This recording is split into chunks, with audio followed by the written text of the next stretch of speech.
He's one of the most recognizable superheroes of all time. He is a pop culture icon and is known by many names. The Dark Knight, the Caped Crusader, but ultimately, it's Batman. Batman was created by Bob Kane and Bill Finger and first appeared in Detective Comics number 27 in May of 1939 in a story titled The Case of the Chemical Syndicate.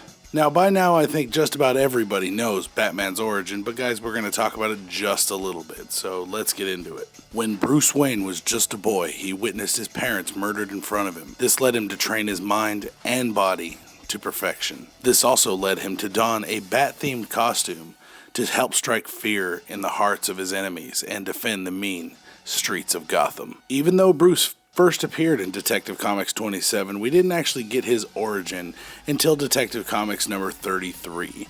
And then shortly after that, in Detective Comics number 38, we met Robin for the first time. The writers and editor actually decided that it felt that Batman needed a sidekick, so the boy wonder Dick Grayson was created.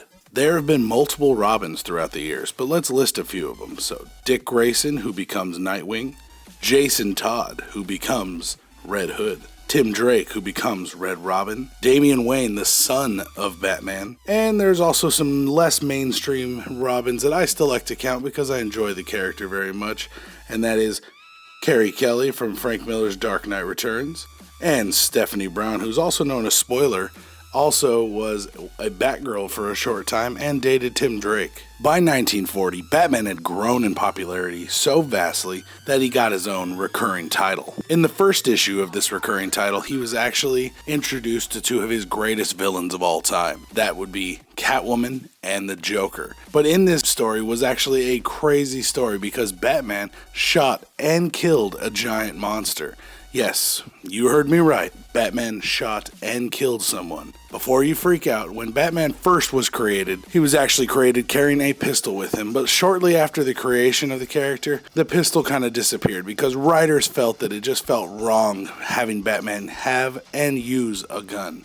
It just didn't feel like the character and didn't feel like it suited that character. Throughout the 1950s and 60s, Batman actually got extremely campy. And also in the 60s, we did have the incredibly popular Batman TV show starring Adam West and Burt Ward, so that could have had something to do with it. It wasn't until 1969 when Neil Adams and Dennis O'Neil decided to take Batman in a much darker route, taking that leap of faith which led to greatness. In doing this, they opened up Batman to some of the greatest comics of all times and some of the greatest comic stories ever told. Now in the 80s had some of the greatest comics, but a couple of my personal favorite issues of Batman from the 80s were the Frank Miller Dark Knight Returns and Batman Year One. These were some great stories, but these are just my personal favorites. Batman has had some of the greatest rogues in all of comics.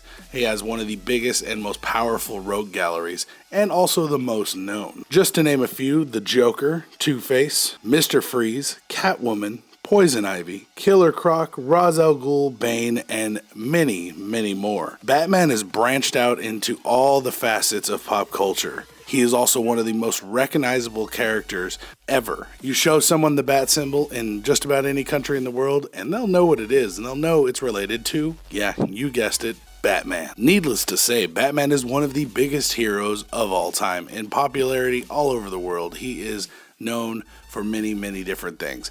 But Batman has not just touched comics, people.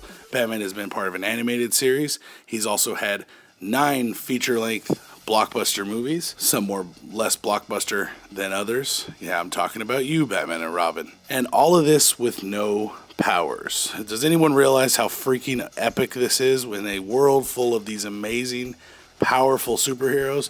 You stands Batman. But needless to say, Batman has actually had a great run in the comics and he is not going anywhere. He has died, come back to life. Nothing can stop the Dark Knight. He always will return and Bruce Wayne will always be Batman in all of our hearts. Now before we go, I've been asked many times about what issues I would suggest you go read or what story arcs I would suggest if you want to jump into this character.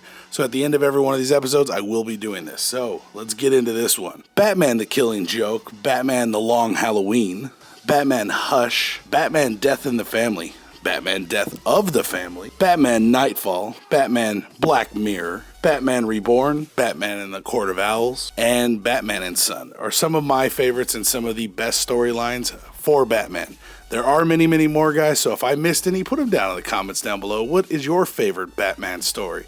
And let me know what you guys thought about this Exploring Batman episode. It's been a lot of fun making it for you guys, and if you have any suggestions for any future episodes you would like to see me do and any characters you'd like to see me explore, put them down in the comments down below, guys, and I will get to them as soon as I can. Thank you very much, and I hope you guys liked this video if you enjoyed it, and subscribe to keep up with me and all the exploring comics we will be doing. Thank you very much for tuning in, guys, and I will see you next time right here on Nerdsmerize for another episode of Exploring Comics.